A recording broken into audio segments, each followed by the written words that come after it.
안녕하세요. 배드민턴 읽어주는 여자입니다. 오늘은 헷갈리기 쉬운 배드민턴 서브 규칙에 대해 정확하게 알려드릴게요. 그럼 한번 시작해볼까요? 아참! 시작하기 앞서 이번 편에서는 서브 규칙에 대해서만 자세히 다루니까 우선 전체적인 경기 규칙이 궁금하신 분들은 상단의 카드를 클릭해주세요. 배드민턴 경기 규칙을 먼저 보고 오시는 것을 추천드려요. 배드민턴 경기에서 제일 처음 하는 것이 토스이고, 토스를 통하여 서브권이나 코트 결정권 중 하나를 갖게 됩니다. 서브권을 가진 팀은 먼저 서브를 해서 경기를 시작하게 되지요. 단식과 복식의 방식이 조금 다르지만 먼저 기억해야 할 것이 있어요. 첫 번째는 서브는 항상 대각선으로, 두 번째는 점수가 짝수나 0은 오른쪽, 홀수는 왼쪽에서 서브하는 것을 기억해 두어야 해요. 우선 서비스 구역부터 알려드릴게요. 단식은 경기장 안쪽 사이드라인과 바깥 엔드라인까지가 서비스가 유효한 구역입니다. 단식은 좁고 길게라고 기억하시면 쉬워요. 복식은 경기장 바깥쪽 사이드라인과 안쪽 엔드라인까지가 유효한 서비스 구역입니다. 복식은 넓고 짧게라고 기억하시면 됩니다. 여기서 둘 다 중간에 있는 숏 서비스 라인은 꼭 넘겨야 해요. 아니면 반칙으로 점수를 내주게 돼요. 여기서 잠깐! 서비스 라인과 경기 라인은 달라요. 단식 서비스 라인은 이렇게, 경기 라인은 이렇게, 복식 서비스 라인은 이렇게, 경기 라인은 이렇습니다. 서비스는 서비스 라인 기준, 경기 중 라인 오버는 경기 라인 기준입니다. 단식은 처음에 서비스권을 가진 사람이 서비스를 시작으로 다음부터는 득점한 사람이 서비스를 넣어요. 여기서 아까 기억해야 하는 것 두 가지를 떠올려 보세요. 처음 서브권을 가진 사람은 당연히 0점이니까 무조건 오른쪽에서 시작하겠죠? 그러니까 첫 서비스는 늘 오른쪽입니다. 그리고 항상 대각선으로 서브를 보내면 됩니다. 후에는 득점한 선수의 점수가 홀수인지 짝수인지에 따라 위치가 정해지고 정해진 위치에 따라 대각선으로 서브를 보내면 됩니다. 위치는 바꿀 수 없어요. 예를 들어 만약 내가 득점한 상황에서 내 점수가 6점이라면 6은 짝수니까 오른쪽에 서서 대각선 방향 아웃라인 안쪽으로 서비스를 하면 되지요. 참 쉽죠? 복식의 경우는 살짝 어려울 수도 있어요. 집중해주세요. 왜냐하면 서버와 리시버의 위치를 기억하면서 경기를 플레이해야 되기 때문입니다. 토스를 해서 서비스할 사람을 정하고 맨 처음 서비스한 사람이 오른쪽에서 서비스하는 것까진 단식과 같아요. 이때 첫 서브하는 사람을 퍼스트 서버라고 합니다. 토스 전에 팀원들끼리 상의해서 누가 처음 서브할지 정하고 심판에게 미리 알려주어야 해요. 복식에서는 아까 말한 세 가지 말고 한 가지를 더 기억해야 합니다. 그게 뭐냐면 내가 서브하고 우리 팀이 득점한다면 다음 서브도 내가 한다는 거예요. 내 서브가 득점으로 이어지면 다음 서브도 나. 다시 한번. 내 서브가 득점으로 이어지면 다음 서브도 내가 하는 것입니다. 서브를 시작하는 위치는 점수가 짝수인지 홀수인지를 보고 이동하면 됩니다.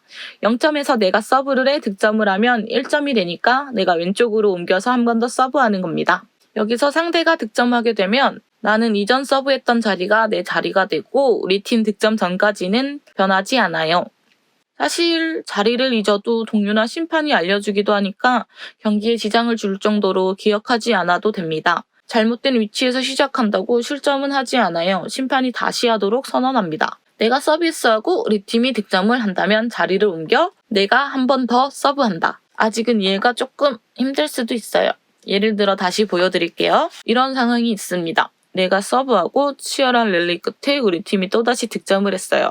득점을 하면 13점이니까 왼쪽에서 서브하는 건 알겠죠? 그럼 누가 서브해야 될까요?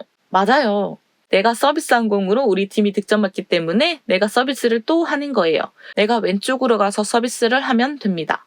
또다시 서브, 이번엔 상대팀이 득점해서 서브권이 넘어간다면 상대팀은 11점이니까 왼쪽 상대가 서브를 할 거예요. 여기서 또 우리 팀이 득점을 했어요. 이번엔 누가 서브할까요? 맞습니다. 14점 짝수니까 오른쪽에 있는 내 파트너가 서브하면 됩니다. 여기서 많이 헷갈려 하시는 부분을 설명해 드릴게요. 경기 중에 랠리를 이어가면서 우리 팀 안에서 파트너와 내 자리가 바뀔 수도 있겠죠?